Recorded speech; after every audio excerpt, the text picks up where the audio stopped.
Donc pourquoi on a développé le micro-basket au niveau national?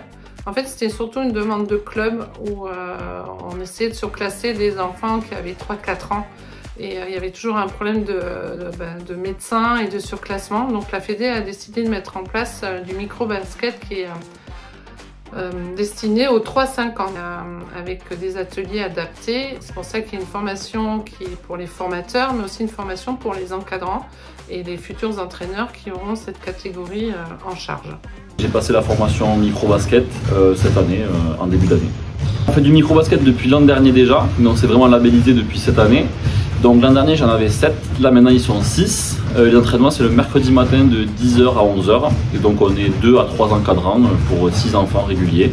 Et comme projet, j'aimerais avec les clubs alentours qui sont aussi labellisés micro-basket, qu'on fasse peut-être quelques réunions, 1 à 2 par an pour Noël, pour l'été, que les enfants voient d'autres enfants aussi et qu'ils ne restent pas toujours que entre eux. Comme les U7, je pense que ça serait bien qu'ils se rencontrent.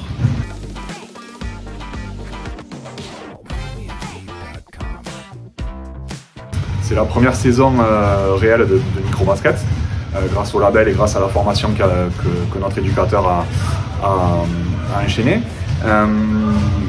L'idée c'était de proposer une nouvelle activité pour les 3-5 ans, les plus petits, qui étaient en manque d'activité sur le territoire. Et ça nous permet également d'investir, de permettre l'investissement de certains parents sur le terrain et en dehors. Je suis Didier Caminade, le maire de Cuzorn et président de la communauté commune de Fumel-Vallée du Loup. Je trouve que à partir des 3 ans, 5 ans, au même titre d'ailleurs qu'au niveau de la scolarité, c'est une bonne initiative, puisqu'on voit bien d'ailleurs que dès qu'on les prend au plus jeune âge, on forme des habitudes, on forme de la technique. Donc je crois que c'est très très important. Après, il ne faut pas tomber dans les excès non plus, hein. Donc qu'on n'ait pas surabondance d'activités pour les enfants.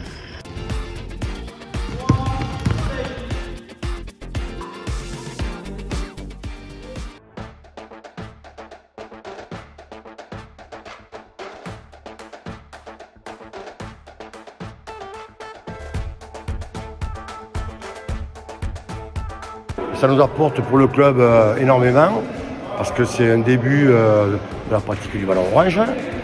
Et cette pratique-là, ça part beaucoup sur la pédagogie, avec Christian et Maud, qui savent justement faire évoluer ce point fort pour les gosses. On s'aperçoit qu'ils sont très assidus à l'entraînement, donc ça veut dire que pour nous c'est une grosse satisfaction pour le club, et on espère justement de les voir évoluer plus tard dans les championnats, dans les divers championnats, région, départementale.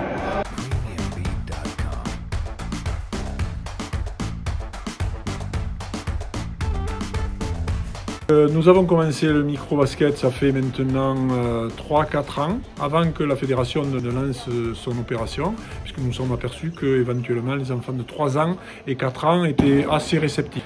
Ensuite, donc, ce que m'apporte le micro-basket, je dois vous avouer que j'ai commencé ça avec mon petit-fils. On est rentré dans une gymnastique différente des autres, puisqu'il a fallu s'adapter aux méthodes de renseignement et savoir comment les diriger, parce qu'ils sont très petits.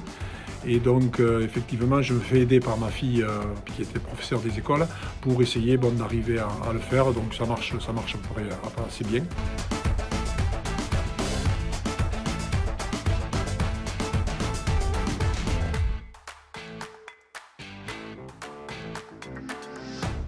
Donc on a 2 créneaux d'entraînement pour les micro-baskets, mercredi après-midi, samedi matin. On a à peu près une quinzaine d'enfants au total sur les 2 séances. Voilà. Le micro-basket, en fait, on l'a mis en place il y a 2 ans et demi parce que c'était une demande en fait, des enfants qui, à partir de 3 ans, ne trouvaient pas de sport adapté. Donc on a commencé à mettre en place ce micro-basket et voilà, ça nous permet quand même d'avoir un peu plus de monde dans notre club, de proposer aux enfants des entraînements et des animations voilà, qui les intéressent. On travaille beaucoup la motricité, on travaille beaucoup la dextérité, voilà, et le jeu à partir de ballons, avec évidemment l'objectif qui continue ensuite la voie du basket en grandissant.